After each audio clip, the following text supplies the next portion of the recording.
It was more than a gang, it was a murder-for-hire organization called the Royal Family. From the late 50s to the late 60s, the black population of Chicago swelled, and black social groups quickly morphed into fighting gangs as their new white neighbors attacked them for crossing into the wrong neighborhood, or worse, moving into the wrong neighborhood.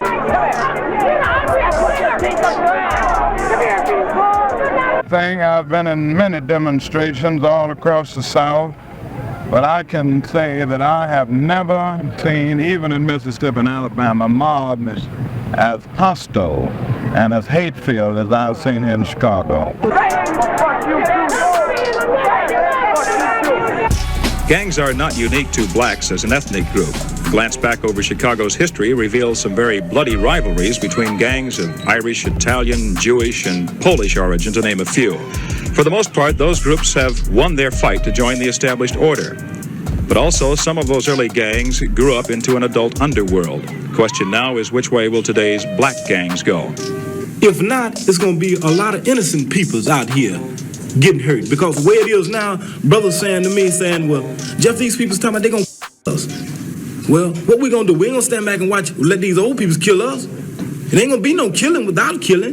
Interesting fact, the last person to be executed for an Italian mafia-ordered murder was just in 2022 in Arizona, and he was a black Chicago organization member from way back in the 70s. Murray Hooper was convicted of murdering 2 people in the 80s and is now set to die by lethal injection.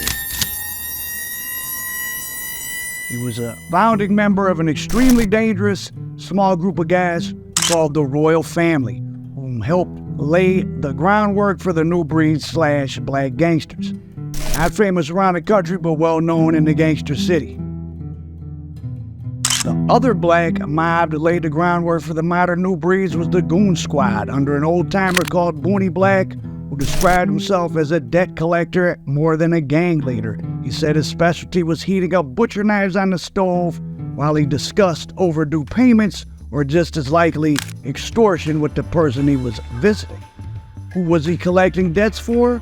Very often, the outfit, a.k.a. the Guineas, a.k.a. the Chicago mob. You found a couple of Ku Klux Klans, in the police force. I mean, like, it's the same night when the 2 police got killed. 1970, the situation in Chicago was tense. 3 Chicago cops have been unalived by snipers in a month, 7 taken out the year before. Dozens more have been sniped there, hit with bottles and bricks, mostly in several of the all-black public housing projects that the poor people are being herded into as the black middle class moves into the mainstream. The Black Keystone Nation are making the national news for their political power plays and lead the terror. And they'll go in one building and they'll take the teenagers, all the boys and anything, and they'll draft them into this gang whether they want to join or not. And the thing is that we ain't got no control over our community. If it ain't the gangs, it's the police. The gangs had gotten too powerful, and a major crackdown put many of the first generation of leaders and members in prison after this outburst. This is the heart of Woodlawn on Chicago's South Side. In this sprawling black neighborhood, street gangs have developed into a powerful force. 1972, Stateville Prison, Illinois. A group of imprisoned gang members, vice lords, disciples, form a group called the Royal Family. They're all soon to be paroled back to the mean streets of the gangster city, and are planning to move as a criminal mob instead of a mere street gang. Now, Murray Hooper, the guy executed in AZ in 2022, is a member, along with his co-defendant William Bracey, who passed away in an Arizona prison before he could be taken out by the state of Arizona.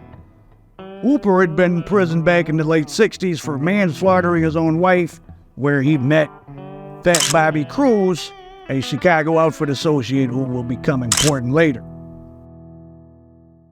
Consider these stats from the Illinois maximum security prison at Menard in the mid-70s. 900 of the 1,400 inmates were white. Half of them were members of white supremacist gangs called the KKK, the Vikings, and the Young Nobles. And more than half of the white inmates were said to sport swastika tattoos with the open support of the administration.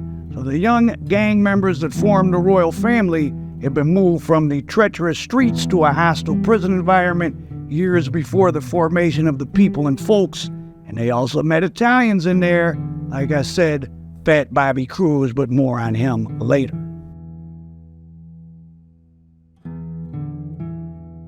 The royal family started hitting the streets at the very end of 71 and early 72. By this time, the civil rights era is finished. The promise of politics has been snatched from the street organizations by the federal government and Chicago Mayor Richard Daley, though he himself was a member of a street gang well into his 20s. The political element of Chicago gang life is extinguished. The royal families are ready for a different kind of action. Their first headline happened when several of them tied up the manager of a bar in a wealthy suburb and STABB'd them to unalive status. Strangely, even though one of them had worked at the bar briefly before robbing it, they didn't wear a mask or gloves, and they left 3 witnesses to the double homie. The royal family member who had worked there was clearly seen as a weak link, and this shows you how ruthless they were. After a wild car chase after a different armed robbery where the godfather of the royal family, Roger Cochise Collins, and another guy got caught, this guy Julius Davis, the one who had worked at Talio and recognized, got away, but not for long. Roger Cochise Collins sent out the word from the Cook County Jail to get rid of him, and he was found popped up 7 times. And then the 2 witnesses from another robbery were popped up. This is all why Cochise Collins was in jail. Voila. Hitman magic, no more cases, 5 people unalived, including one of their own and 2 witnesses for a few $1,000s in robbery receipts. Dangerous people on the mean streets of the big city. Chicago, especially in the royal family, fit the bill. When I was researching this, here's where I found something really interesting. The royal family story entered the public stage, at least in the media, at the same time as the most infamous white Chicago police violence of recent memory. John Burge was one of the people who investigated him. The city of Chicago ended up paying out over $100 million for stuff he did in the 70s, 80s, and 90s. It is not the first such accusation against Chicago police, but this time the accuser was 13 years old. Ain't nothing I can do, man. What can I do? I'm totally convinced that these things is happening. For me, these psychological marks are as strong and as powerful as having wounds and physical evidence, because they are very, very extremely difficult to fake. The 90s, TORTURE to suspects. In fact, the only living former member of the royal family I know of is from the Altgate Gardens on the far south side. He served 30 years in prison, and he got part of a $5 million payout back in 2015 for what was done to him. I know he did it numerous times. A couple times he woke me up, lifted me up, put my hands up, off the floor, to get in, because I had passed all the way out. I thought I was dead. I said, he gonna kill me. But for some reason, I was able to survive. Anthony Holmes out of the Altgads, a.k.a. Satan, allegedly started his own gang called Satan's Angels, which he then brought into the Black Gangster Disciple Alliance circa 1970. He met Cochise Collins in prison, and he joined the royal family. And on December 20th, 71, his brother-in-law, Satan's brother-in-law, murked somebody in a bar on the south side. The bartender gave a statement to police. Then some royal family came in and gunned him down before he could testify. But the brother-in-law still got sent to prison because they had a statement and they read it into the record. Anthony Holmes, a.k.a. Satan, was enhanced interrogated by Burge, and after a rough time, he implicated Cochise Collins and 3 other royal family members, helping send them to prison for the first time and send himself for a long time. From the start, he told everybody what Burge had done to him, like electric shock and other stuff. Like I said, he got about some cut of $5 million, but he had to do 30 years. He was out of the game early. But the guys he sent to prison as part of the case, Cochise Collins and some others, somehow they got out of prison after 3-4 years. They had their cases overturned. The gang you're referring to didn't exist 7 months ago. The leadership of that started this new gang is coming from people that have been released from the penal institution. Meanwhile, John Burge had gotten himself famous in the Chicago paper for breaking the royal family, which was all over the newspapers. So by 79 or so, the royal family's back in action. Cochise Collins has gotten himself back on the street. I wouldn't be surprised if it's because they had been doing things for the Chicago outfit and, you know, they used their network of lawyers, corrupt judges, or whatever to get them out early. Either way, the royal family got right back to dark side of the force activities. They were doing stuff all over the country. Some of them got caught down in Memphis, and to show you what type of guy Burge was, when he went down to the Shelby County Jail to get some of them, some Memphis police overheard him tell the Chicago prisoners, "Wait till we get back to the horror chamber," meaning back to where he was going to interrogate them in Chicago. Chicago Tribune, 1974, quotes police as having intelligence from informants and members of the royal family. They interrogated of over 20 homicides in 2 years, most of the victims being narcotics merchants or witnesses to stick-ups. Here's a wild story. There was an undertaker that saw him do something, someone who runs a funeral home. Police knew the royal family were going after witnesses, so they put guards around his place. I guess late at night, cops fell asleep. Royal family dug up a body from a cemetery and threw it through the undertaker's front window. Now, by this point, the royal family seems like they might have been getting H from the Chicago outfit, because they apparently set up shop in the Ickes projects on the south side.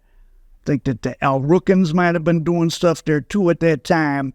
Either way, some dispute occurred, and took me over to meet the young brothers over at the Ickes, which was a large project in Chicago. And I went into the projects and kicked it with the cats, and sat in. First of all, when we got there, it was huge. First of all, it's huge projects, and when we walked in the building, there were no lights in the hall. We were on like the second or third floor. We walked in, and we walked up to the door, and in front of the door was one of those collapsing metal gates that you find back in the days used to be in front of stores. And this gate, he took the gate and he pushed it back. This is on the outside in the hall in front of the door of the apartment. So I stopped and I looked and I said, what would keep somebody from closing this door, this gate, putting a lock on it, because you could lock it from the outside, and setting it on fire? And he said, oh, they already did that. Now the hall doesn't have any lights. So when he opened the door and the light from inside the apartment came out, I looked up and I could see the door had been burnt. There was char all of the door, the frame, on the ceiling. And I said, so what would prevent them from coming back? He said, oh, they're not coming back. I believed him. Roger Collins, Murray Hooper, and a guy named Pimp Powell snatched up 3 guys out of the Ickes, tied them up with a lead, dumped them in a viaduct right down the street from police headquarters. So now they're public enemy number 1 again. They're being sought for a triple M. They managed to take out a guy named Clarita Ladd on December 22nd, 1980 in a Southside shootout, which the paper referred to the victim as a disciple.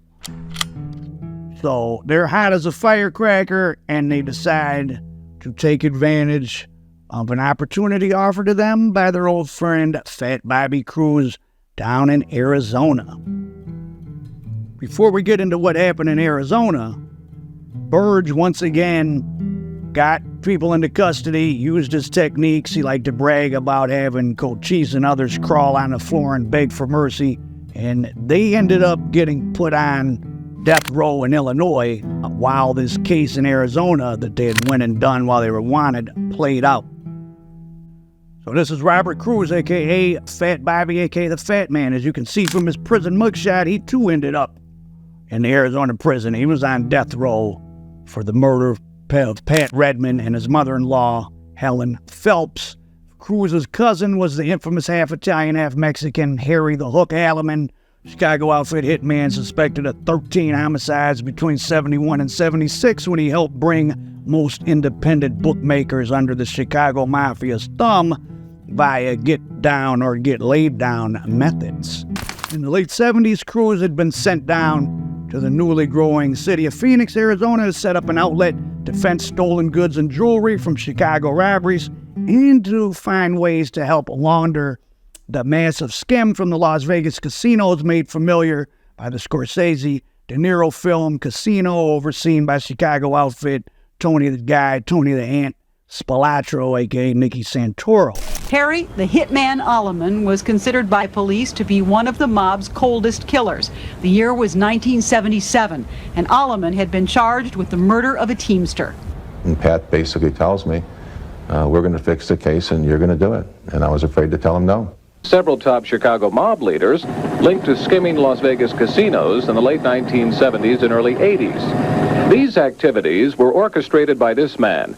However, federal investigations now reveal that Anthony Spilatro was profiting himself from the ill-gotten casino money instead of sending it back to Chicago. And now, from Arizona's largest and most respected broadcast news team. Knowing they were wanted for the Triple M in Chicago, Murray Hooper, William Bracey, and Cochise go out west and link with the white former Phoenix cop named Edward Alonzo McCall, presumably hooked up with him by Bobby Cruz.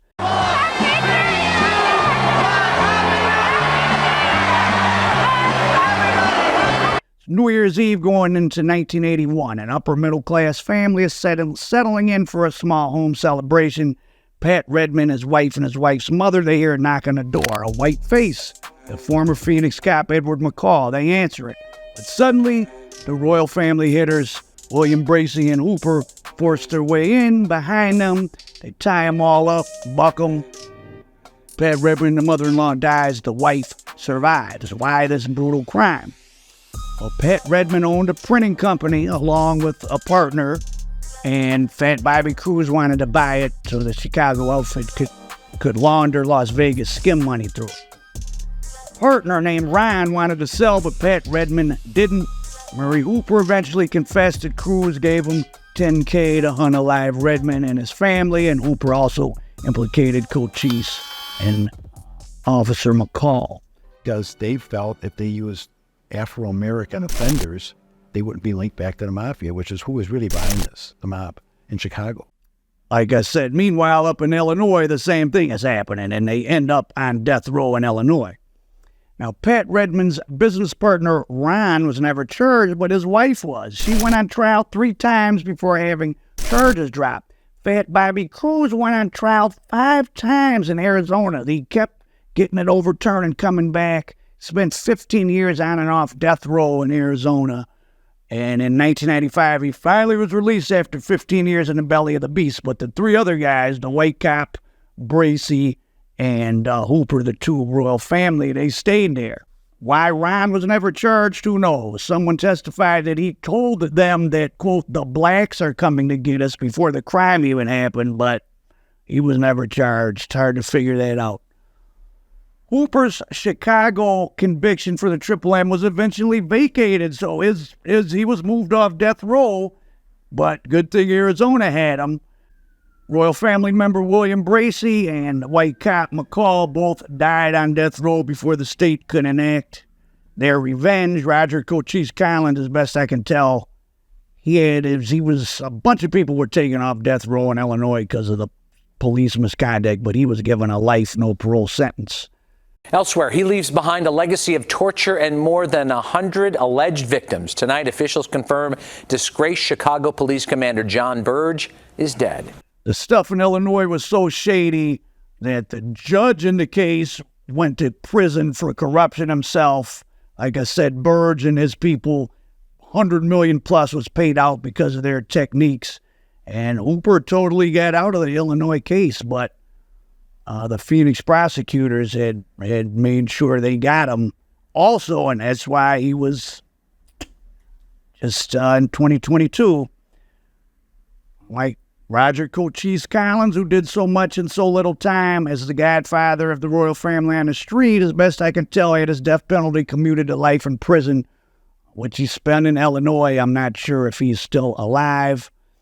Fat Bobby Cruz, like I said, he got out in 95, but he only lasted 2 years. He disappeared in 97, a few weeks after his cousin and protector, Harry the Hook Alleman, who himself was tried up multiple times for the same homicide, taking out his own brother-in-law back in 72. He finally got convicted in 97. Fat Bobby disappeared not long after. And ironically, he was found, or maybe not ironically, in a cornfield, just like the Spilotro brothers, 12 years later in 2009. So just incredibly violent people who all met incredibly violent ends. And a farmer made a grisly discovery in a remote cornfield. The bodies of the Spilotro brothers, Anthony and Michael, both reputed mobsters, both faced criminal charges, and both had been missing since June the 14th. Now remember I said there were kind of two things that birthed new breed black gangsters. Royal family is one, but let's go back to the other parent of the new breed black gangsters.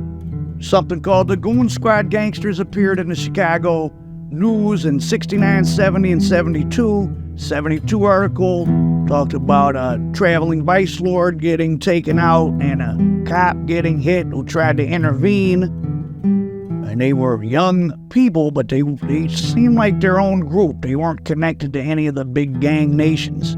Goon Squad boss George Booney Black Davis was older, and he was a debt collector. He got arrested in Chicago in 81 after a dispute involving some yayo at an apartment turned into a shootout, and he went into prison in the early 80s. And at this point, the People and Folk Stuff had founded, and Larry Hoover was building up his strength, and something went on in prison. As we know, the GDs and the BDs broke apart, but I guess they're still alive in prison. But Booney Black didn't create something called the Black Gangsters with a lot of the remnants of the royal family. So they started being called the Black Gangster Goon Squad. The royal family name went away. Cochise Collins, I guess while he was on the street briefly, was running the Ickies. And then they had a neighborhood in Pockettown, and then another neighborhood on the Albla projects. So again, the Booney Black royal family combo became the third wing of the broken apart BGDN. They were the Black Gangsters to go with the Black Disciples and the Gangster Disciples. I was only 13 years old when I first became a Black Gangster Disciple. There it is right there. BGD. The Gangster Disciples originated from Black Gangster Disciples. That's our original pitchfork. We're gonna be Gangster Disciples, but Black Gangster Disciples. So the organization unified, and the Black Gangster Disciples organization emerged. So after that founded, we had an organizational movement with the Black Gangsters, who are today known as Breed. Booney Black, the leader. The Devil Disciples, the High Supreme Gangsters became Black Gangster Disciples. The Black Gangsters are Breeds today, and then we had the Black Disciples, King Shorty, may his soul rest in peace. The other sort of Navy SEALs of elite gang members that formed at that time in their late 70s, early 80s, the Al Rookin. Many of those so-called gangs are now run by men in their 30s who are past the street gang stage. Their business is said to include the sale of teas and blues, a heroin substitute now sold openly on the street in great quantity. In addition, they are accused of extortion, burglary, robbery, and violence. They were in the Ickies too, and some of them, I guess, took out some of the Goon Squad Black Gangsters, but they were protected by a corrupt judge, so that didn't come out until the trial of the judge who was corrupt in the 90s. So there was a lot of serious stuff going on under the surface that was kept secret, and the Chicago mob was involved, and all these corrupt, these violent white police and these corrupt judges. The first three factions of the Goon Squad Black Gangsters are now the New breeds, I guess, were in the Ickes, Dearborn homes, in the K-Town, and the Abla homes, and in the Pocket Town.